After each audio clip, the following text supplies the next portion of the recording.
Would the senator from New Jersey yield for a question? Let me think about this for a second. You take your time thinking about it, sir. I want to thank Senator Whitehouse. He's been a colleague and a friend for a long time, and he stands right there at that desk for very long speeches. I think I'm trying to go a long time. You go a consistency of times, and you've talked about the climate crisis, you've talked about the Supreme Court scams. You've not only educated members in this body on these issues, you've educated America. You are a YouTube star now, and I learn from you every time I hear you speak. So I'm a little worried right now, but I'm going to step out on faith and yield for a question while retaining the floor. So, first question. It's been 17 hours. How you doing? I shall not complain. I shall not complain, but thank you for checking in on me, my friend. Yeah, well, thank you for what you're doing. Second question, if you would yield for a second question without yielding the floor. I yield for a question while retaining the floor. One of the ways in which I try to discuss what's going on in this country when people are horrified, anxious, astonished, whatever, is to describe it as the rule of the looters and the polluters. The looters are the creepy billionaires coming to government, trying to figure out how to get even more for themselves. It used to be that people thought that there was a thing too rich to steal. That doesn't seem to be a thing for these creepy billionaires. They're more than happy to wreck Social Security so that they can send in their tech bros and their private equity folks to put right what they have broken. And the looting goes on across the entire face of government, scarred and disfigured by Musk and his little Musk rats, I like to call them.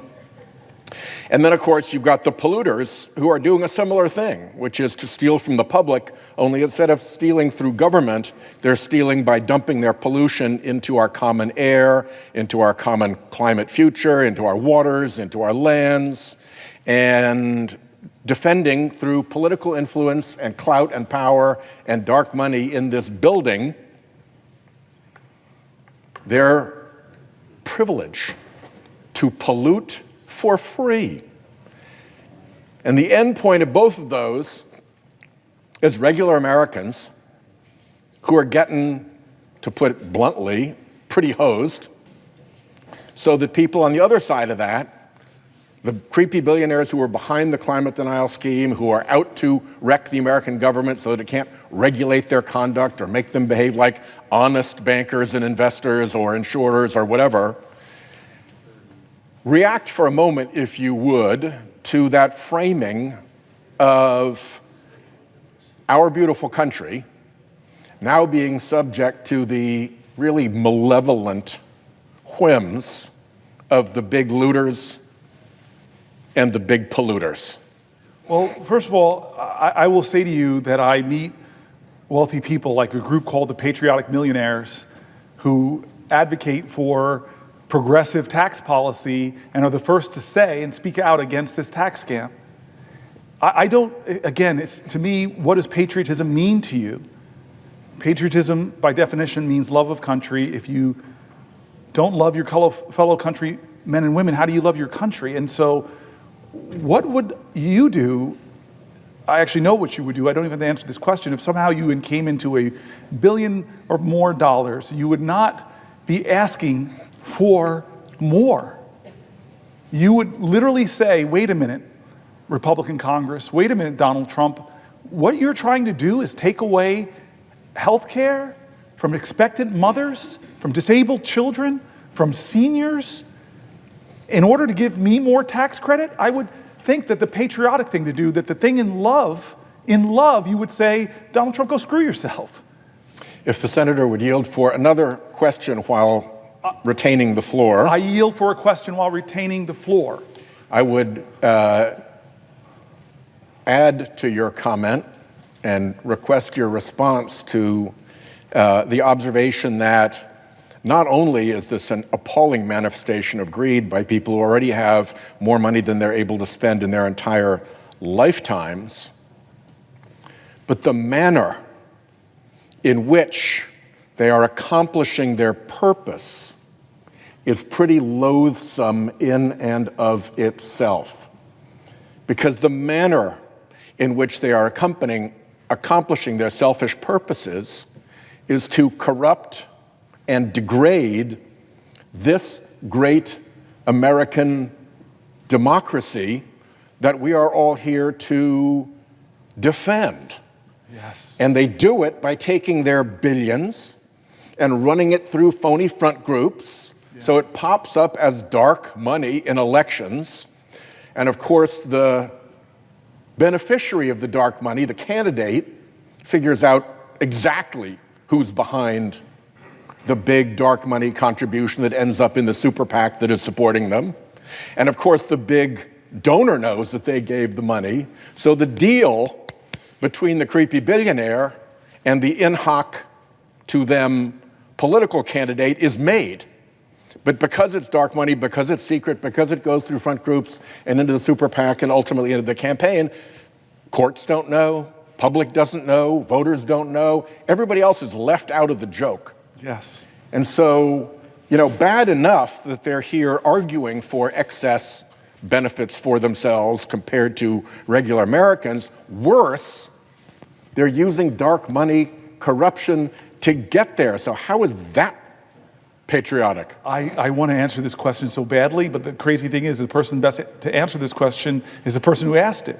You have sat here and given this detailed analysis to show how this group of very wealthy billionaires in this country are so perverting our system by creating these front groups that then interfere in our democracy in the most disgusting of ways. Even if you are like me and you that can't stand the decision Citizens United, even in Citizens United, the majority opinion really projected that we should do the Disclose Act, which we have tried to bring to this floor and get passed. It says no more dark money.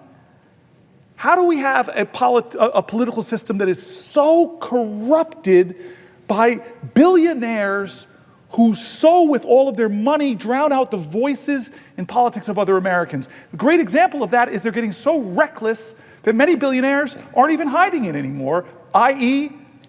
Elon Musk. He's like saying, hey, I'm going to roll up into a Supreme Court case up in one of our best Great Lakes states, and I'm just going to dump $100 million there and then give away, as if to insult our democracy, $1 million checks as part of my effort to influence an election with my overwhelming flood the zone amount of billions of dollars. And by the way, hey, it's a pretty good investment, right? I'm Donald Trump's biggest campaign contributor, and as soon as he gets elected, a lot of my stock goes up, although Tesla stock isn't doing so great right now. The reality is, we live in a country right now that we're giving more and more ability for billionaires to use their wealth to rig the system and then get more wealth as a result of that. It is so corrupt and so corrupting to this. We have been talking about this, as you said, for 18 hours now. This big, unchecked corporate contributions, billionaire dollars, dark money in front organizations that nobody in the Senate has outlined better than you, is corrupting our Constitution. And even the bad case Citizens United, even they said this shouldn't happen. You all should write laws in this place that force people to disclose where that money's coming from. But how many years has it been since Citizens United? Many. And how many times have we failed? 15? Guys, I don't know, and I'm so grateful for this man, because all my colleagues who are assembled here know, doggedly and determinedly, you have stood right there with charts and graphs. You've outlined it ad nauseum. They've attacked you because your truth is so threatening to them that more people will know about how big money is corrupting democracy. And so how many assaults are we going to have to watch in 71 days when we now have a president that can create a meme coin? Isn't there something here, my great constitutional scholar, a big word called emoluments? This president has basically created a meme coin where we now know, hard to trace this, that millions of dollars have been put into his pocket. I have my team reading about it right now. Foreign countries, Russian oligarchs, incredible Arab wealth. You want to pay off the Donald Trump? You know, because his government is being run like this. It's not JFK. Ask not what your country can do for you, but what you can do for your country. You've seen how he's behaved. It's ask not what your country can do for you, ask what you can do for Donald Trump. That's how he does business. How do we know that? Look at the evidence of the last 71 days. If you are a law firm that comes to him and offers him $40 million of pro bono work, God, how many people I love in Newark had that kind of legal representation, pro bono. He is beating you up, threatening to ruin your business until you come to him and tell him what you're going to do for him. We're seeing it. You want a merger? You want a merger? What do? Give $1 million to his inaugural committee, and then find ways to get money to him through his meme coin, kowtow to him in any way possible. Senator Whitehouse, nobody has outlined this more than I have. Nobody, more than you have, excuse me. And I encourage people. I feel like now I'm advertising everybody's social media. Go to his YouTube. I call him a YouTube star. I'm not joking. You have on YouTube, I know, just great details and outline about how the corruption of money in politics is getting worse and worse and worse in this era of billionaires like Elon Musk who have no shame anymore. And I'm going to say it on the Senate floor. There are so many reports and stories of him threatening elected leaders, threatening to put $100 million in a primary challenge if they don't kowtow to what the great leader is telling them to do. This is, you use the word all the time, and I'm going to say it over and over. This is corrupting to our democracy and amounts to another assault on our Constitution. How much will we take, America, until we say enough, until we say no more, until we say pass the Disclose Act? Bring back the dark money, put light on it, shine the light of truth on this web of dark money lies.